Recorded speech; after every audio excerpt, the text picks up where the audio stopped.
Hey, thanks for watching my video. If you enjoy this content, please consider subscribing and leaving a like. Every bit of support is greatly appreciated. Now let's get to the video. I have no shame. Let's get to 2022 Animation's wildest year. Out of all 4 current years that Pixar released 2 films, 2015, 2017, 2020, and this year, I'd argue this was easily the worst for them. Even then, I don't get the hate for Turning Red. When this came out, everyone on the internet hated it, from its plot to its animation style to its characters, and looking into it, I don't get it. Why is this one so hated? I guess I can see the animation looking annoying and cheap, or maybe the characters acting annoying. Have you ever been around a teenager? They all act like that. Okay, I'm getting ahead of myself. The film follows a teenager named May who hits puberty in a very weird way by turning into a red panda every so often, usually when she gets excited or stressed. Of course, when her mother finds out, they get into all sorts of wacky scenarios. I'll say, the way they show puberty in this film is very unique. I like that hormones are represented by when May transforms into a red panda. That's very creative. A big complaint for this one is that everyone calls the characters annoying. Like when they cry seeing the Butt Street Buds, or when they overreact to the simplest shit. This made me realize nobody who bitches about this movie has ever had a teenager before. Like, come on. They all act like that. My sister was a teenager during the big BTS K-pop craze. Trust me, this is how they act. Even then, acting like it's such a crime to be excited about something. Grow up! A lot of people complain about the animation and how it looks. And yeah, even with recent Pixar stuff, they use this animation, which is why I'm intrigued by Hopper's style. But I don't know, it's still not a bad style. Also, I like the music. I think the last Pixar movie before this to really elevate itself on its music and score would have been Soul.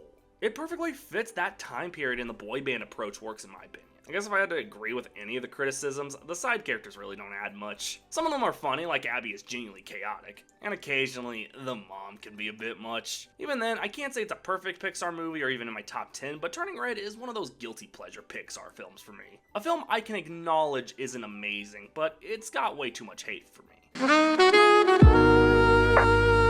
Okay, let's get off the gravy train. Lightyear is the first Toy Story film I genuinely couldn't stand.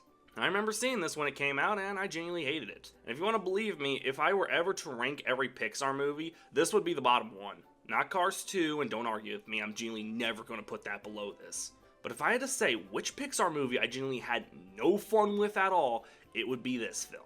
This is apparently the movie that inspired Andy to fall in love with Buzz Lightyear, and this is the foot that's going to inspire Pixar's ass for making this. My problem immediately with this film is its animation. Not that the animation doesn't look good, it actually looks really good. But a big issue with this film is that it's trying to be more realistic, and I always like the plasticky look of the Toy Story films. I guess they're supposed to be humans here, but it really just kind of looks gray and not fun. The humor comes in weird ways. There's this little cat toy, Socks. His name is the same name as my cat. He's voiced by the film's director, but it feels more like a shoehorned comic relief because a lot of it really isn't trying to be funny. Pixar has always been better with emotional storytelling rather than comic relief, but I don't know, this one feels really dry, even Turning Red balanced it.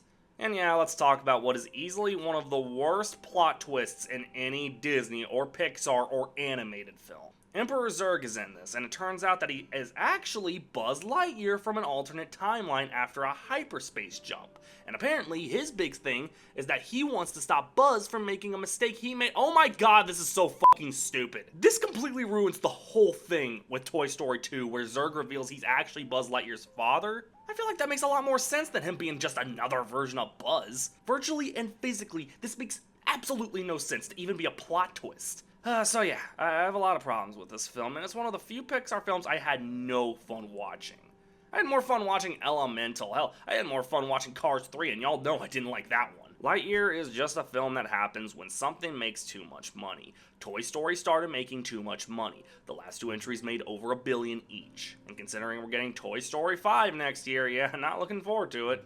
If it's any indication with how Lightyear is, I don't trust Pixar. You're forgetting a key aspect of the movie. Oh hey, incels of the internet, how are you doing this fine morning? The lesbian kiss scene? I can't stand you. God, these lesbians are ruining everything. Hey, he does not speak for me, shout out to all my lesbians. I forgot this existed. Strange World from Disney. This is right in between when Disney was starting to get their groove back with movies like Encanto and when they lost it with Wish. I say that as a reflection of the film's quality. It's not quite as good as something like Encanto or even Raya and the Last Dragon, and I already didn't really care for that one, but I can't really say it matches the lack of quality with something like Wish or Moana 2. So the whole idea of Strange World is that there's this adventurer whose famous father went missing on an expedition, so now they don't venture anymore. My biggest thing is that none of these characters are necessarily the worst, but none of them really leave an impact either. The best thing about this film is easily the creatures and weird things they come across, and I dare say the dad gets a few laughs. This is one of those few Disney films I generally just have nothing really to say. It just exists. It's not like one of the worst films I've ever watched. You're forgetting the most important part of the movie. Dear God, do you ever leave my house? The son being gay. I'm not even gonna indulge in that. Oh Jesus, I forgot this existed again. Yeah, now that Disney is doing Ice Age 6, I'll look at the first time they did that without Blue Sky's help with Ice Age Adventures of Buck Wild. Now, in any other situation, you give me a Buck standalone movie and I would eat it up. He's easily one of my favorite characters in this franchise, and he's voiced by my GOAT, Simon Pegg. However, this is clear evidence that Disney can exist without Blue Sky, but Ice Age can't. Look, I don't love Blue Sky. I know that it seems like I actually really care about them, and I do think a lot of their movies are decent. But one thing was for sure, Ice Age was better in Blue Sky's hands. For as bad as Collision Course is, at least it was Blue Sky's vision for the franchise. It may not have been a great vision, but it was a vision nonetheless. This film has no vision. Simon Pegg is not funny in this, and I didn't even think that was possible. It should be obvious that this is more focused on Buck, and for being more focused, I guess it tries with what it gets, but clearly Blue Sky needed to be around for this film to work, and it just doesn't. Dear God, I'm still talking about freaking Disney. Chip and Dale Rescue Rangers, a movie inspired by the Disney Afternoon cartoon that I've never watched. Although I do remember they had chipmunk voices, right? Not John Mulaney and Andy Samberg voices. Honestly, I was very surprised by this film because, while it's not a perfect film by any means, there's actually a lot of good things in this. First off, I really do like how they explain who Chip and Dale are in this universe, how the Rescue Rangers is kind of seen as an actual show. It's very meta in a way. I also like the Uncanny Valley stuff and the detective story. Damn it, I didn't think I would really like this one, but I actually really did. By no means is it perfect, and I do think Disney has better films, but it's pretty good. Okay, Disney, good job. Oh my God, I just said good job, Disney! Bob's Burgers the movie. God, this is beyond obsession. Of course, it's based on Bob's Burgers, and I've never watched that either, so I really can't add much to this one. Can I talk about DreamWorks? Diary of a Wimpy Kid, Rogic Rules, not the good one, the one that was on Disney+. Yeah, it sucks, no surprise. How much did Disney put out this year? Zootopia Plus, a collection of shorts set in Zootopia. Cool. Literally, all of these are just cute, if anything. I kind of like the one with the Real Housewives bit. As a reality TV fan, that made me chuckle. But I really don't care for any of these. You're kidding me, right? Baymax, a series based on Big Hero 6. Eventually, I'll get around to talking about the actual movie. Again, these are very cute. Nothing like the movie, but they are okay. Are we dead ass? I am Groot. Yeah, again, cute bunch of shorts based on Groot from Guardians of the Galaxy. Very cute. I really don't have much else to say here. I didn't even watch this one. Why did I put it on? Oh my God, thank Christ. The Bad Guys. I don't really think I need to introduce this film on this channel. If you've been around for a while, you know why this film is stuck around on my channel, and to say the least, we'll get to her in a bit. I feel like I really don't talk about why I like this movie other than the obvious implications. So screw it, let's talk about the film for once and not the porn. The Bad Guys is a take on the book series of the same name that apparently just ended recently. It follows a group of animals all seeming to be bad guys. A wolf, a snake, a tarantula, a shark, and a piranha. Of course, when they get arrested, they go ahead and try to rehabilitate and potentially return to society as good guys. With the help of the governor Diane Fox, they start to learn some crazy stuff going on behind the scenes. Not a lot of animated films have this kind of style. It's very stylistic and it really works for the film's tone. Every voice actor in this film, in one way or another, works for their characters. I'd say specifically Sam Rockwell as Wolf, Craig Robinson as the Shark, and yes, Awkwafina as Tarantula. As I've said multiple times, Awkwafina can be funny if she's given the right writing, and she's given some phenomenal writing here. And Professor Marmalade is funny too. That's Richard Ayoade, and he's always been very funny. The humor, the characters, the story, it's all become clearly a staple of my channel. I would do unspeakable!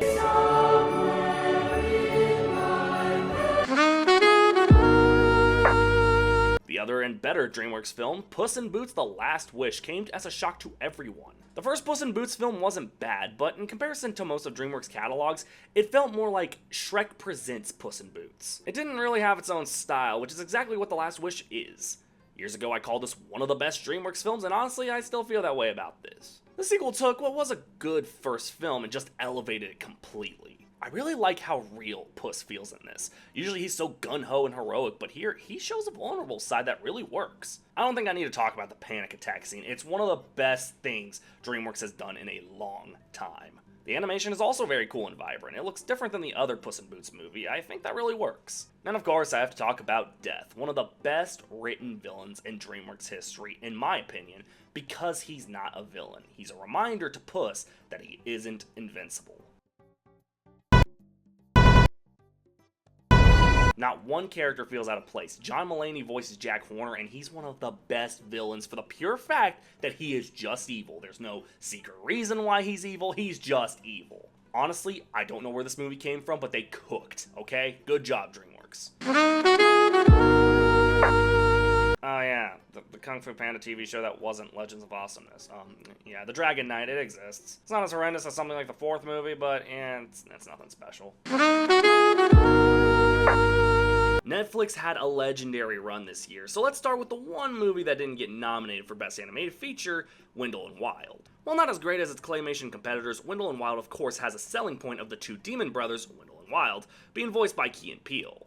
Well, it's no Toy Story 4, thank God! Wendle and Wild may not have the great detail that made movies like Curse of the Were-Rabbit, Fantastic Mr. Fox, or hell, even Netflix's Academy Award-winning film that year, but I think there's still good stuff in it. The visuals alone make this worthwhile. You know Friends on the Other Side? Think a whole movie with those levels of visuals. And then think of them in claymation, yeah.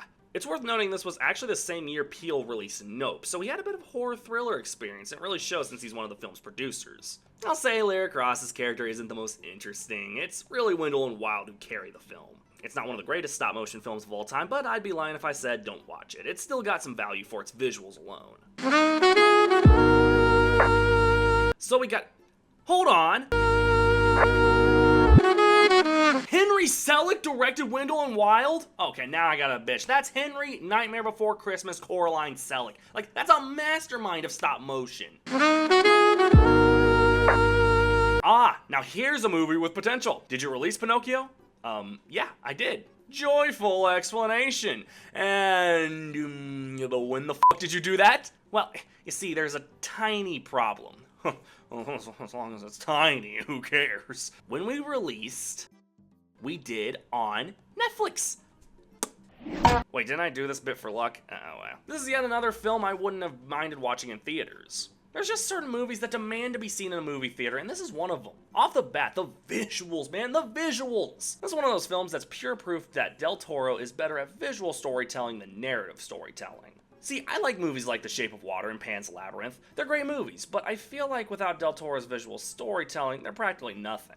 It's thanks to Del Toro's vision that made those movies become bigger than they actually were. This is literally the story of Pinocchio, a story that's been told multiple times in various different ways. It would have been easy for Del Toro to just put another spray paint of Pan's Labyrinth on it, but he gives it its own flavor. It's funny as fuck to me that Disney also released their remake of Pinocchio the same year, and how did that turn out? Chris Pine! I'm using that bit every time I have to mention Chris Pine. This movie won Best Animated Feature this year, and honestly, it totally makes sense to me. Well, since Disney and Pixar aren't making a lot of stiff competition, I guess Lightyear could win Best Animated Feature if it was opposite day. From the visuals to the story, to the pen, to the king, it's absolutely phenomenal. Another win for Del Toro. I got barely anything to say about it. Hey, I got barely anything to say about this. This one also got nominated for Best Animated Feature, and I don't really get it. The Sea Beast is not a bad movie, but I really don't see why it was on the same level as some of the best of the year. Compared to the other two Netflix animated films, I would have preferred Wendle and Wild got nominated. There's a lot of good things in this, but it's nothing special. And now we have Netflix's series, starting with the Cuphead Show. Well, I hate this fucking game, but the show is pretty dang decent. I do like that for some reason it focuses more on slapstick style that works for some of the better older Disney cartoons rather than go for a modern style. The way the characters move alongside brilliant casting with Wayne Brady as King Dice makes this one of the better video game adaptations out there. I mean, it's no Pac-Man and the Ghostly Adventures, but of course not, it's good. Okay, so this is a show from YouTube creator Odd Ones Out. I've enjoyed his content in the past, when I was younger at least. I can safely say, while this isn't anything special, it's cool that it exists at all. Considering how many shows from YouTube happen nowadays, this was one of the first, and that's pretty cool. The worst of the Hotel Transylvania franchise was easily Transformania. Even then, I can't act like this is a horrible film by any means, but especially when you consider my love for this franchise, it comes off as a disappointing end. The whole switching humans and monsters thing is cool, but nothing too special. And it's worth noting that Sandler doesn't return for this one, but Drac is voiced here by Brian Hull. And while you can tell it's not Sandler, Brian Hull is a very talented voice actor, especially with his impressions. It just felt like an obligatory movie, but when you consider this is the last one, it definitely disappointed. Also, almost no Dennis and Winnie. Come on, Hotel Transylvania sequel, that's one of the only things they got going for you. DC League of Super Pets. Cool. This is fine. A story about Dwayne the cryptocurrency, as he and the Bat Dog Dude, who's of course voiced by Kevin Hart. It'd be weird if he wasn't in this. I never liked this design for Crypto. It's like they did everything in their power to just make him look like Dwayne Johnson. Even when he isn't on screen, The Rock prevails. The villain is boring too. It's about as standard kids movie as it gets. Nothing horrible, I just don't really care for it. I've seen a million movies with the same plot, and I really don't think this one brought anything new. Doesn't mean it's bad, it just exists. Catwoman would be even hotter if she was a leopard. I refuse to answer any questions or concerns about this statement, let's move on. It's nice to see Beavis and Buttad on this show. One of my personal favorite adult animated series, to be honest, and while this doesn't nearly hit the same notes and beats as the first Beavis and Butthead movie, Do America, this is still a pretty funny film. A lot of the appeal of Beavis and Butthead is that it's just the dumbest humor known to man. Lowbrow potty humor. But it's only made genius when you consider how these absolute airheads interact with society. I can't act like Beavis and Butthead is the greatest comedy out there, but this movie did a lot of justice. Illumination had one of their better releases of this decade with Rise of Gru, the second Minions movie. Now, I never hated the first Minions movie, but I can safely say this is an upgrade if I had ever seen one. Genuinely really good humor, and damn, they gave Gru some backstory. It doesn't make sense time-wise because, like, how was he a kid and- wait, Vector's like a toddler in this storyline? But he was like in his 20s in the first film, so- okay, I'm thinking too much for Minions. Like most of Illumination's catalog, it doesn't even cusp a top 5 spot, but you know what? They've had worse. Considering the first film's reputation, this one felt like a genuine upgrade. Not perfect, but the humor felt right up to speed. I've talked about this one before, so let's quickly recap. While I agree this movie has flaws, the concept and especially the character of Bob, voiced by my glorious king goat Simon Pegg, more than make up for the lackluster story and boring main character. Had Bob not been involved in this story, I don't think it would have made much of an impact. Hell, this barely did as it released on Apple TV Plus exclusively, which is equivalent to just putting your movie on life support. It may not be the most amazing animated film out there, but I've gone on and said it's pretty decent, especially by the studio standards. You know, I recently rewatched a JonTron episode where Zach Hadel provided the voice for like this gremlin character, and it reminded me that Smiling Friends premiered this year. Smiling Friends is one of those shows you've probably heard about a million times, and I think a lot of it comes from the creator. Whether you know him as Psychic Pebbles, or if you know him by his time on the extremely popular Let's Play series Oni Plays, this guy has always had a weird sense of humor, and that's exactly why Smiling Friends works. I'm not going to go into detail of how long it took Hadel to get a series off the ground, we're just going to talk about the project at hand, Smiling Friends. As is, there are very few shows that look or feel like Smiling Friends, especially from Adult Swim. This is definitely one of those few occasions where just being weird and bonkers works for the series, because it's all played as if that's exactly how it works. There's straight up a snowman that's brought to life and is voiced by the guy who voiced Master Shake in Aqua Teen Hunger Force, and with almost no transition, he immediately just starts questioning his existence. Or how about the episode with the PS1 character coming to life, or the episode just focused on a side character and it's like the most pointless plot known to man, but it's played up like it's this big epic adventure. You get what I'm saying. This is one of those shows where it doesn't have to be the most coherent series of episodes to still be hilarious. In terms of Adult Swim, I'd say this is probably my favorite thing they've put out. I'm not a big Rick and Morty fan, so take that for what it is. I'm sorry, I can't stand Justin Roiland. It's not everybody, I should preface that if you can't stand internet humor, this probably isn't up your alley, but I don't care, I love it.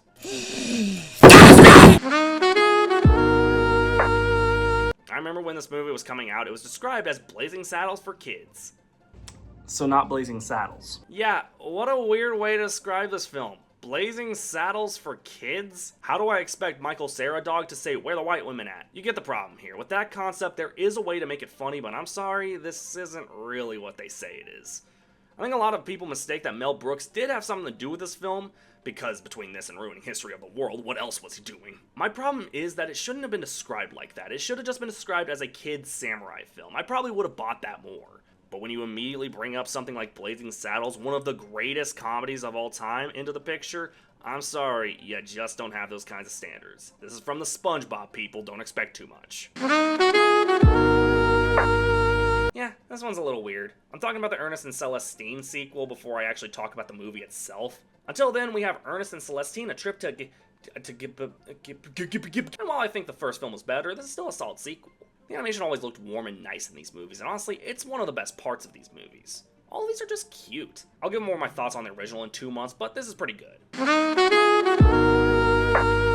Oh look, my buddies over at InWave made a movie about chicken hair. Oh, how great. Yeah, these were the guys behind the Queen's Corgi, so don't expect too much from this. I've mentioned chicken hair in my canceled movie series, but rather focus on what could have been. Let's take a look at Chicken Hair and the Hamster of Dirt. What the f was that? I really can't say this is one of the weirdest animated films I've ever watched, but I really don't know what it's trying to be. Just the concept of chicken hair is so weird to me. Wait a minute. Bentley from Sly Cooper? Is that you talking about Sly? I'll say it's about as safe as an InWave production would probably be. They're so safe, and I will say that it's better than Queen's Corgi at least, but Queen's Corgi is about as abysmal as it gets. I don't know, I can't say I didn't watch the first one when the sequel comes out. The sequel come out? Oh, folks, we end off on a bad one. Yeah, all these great animated movies that came out this year, and all of a sudden I have to end it off with Marmaduke. Couldn't even be the Owen Wilson film, because I'm killing myself, Pete Davidson. They made an animated series off of Better Call Saul? They made an animated series based on Better Call Saul? They had the balls to make a fucking animated series off of Better Call Saul!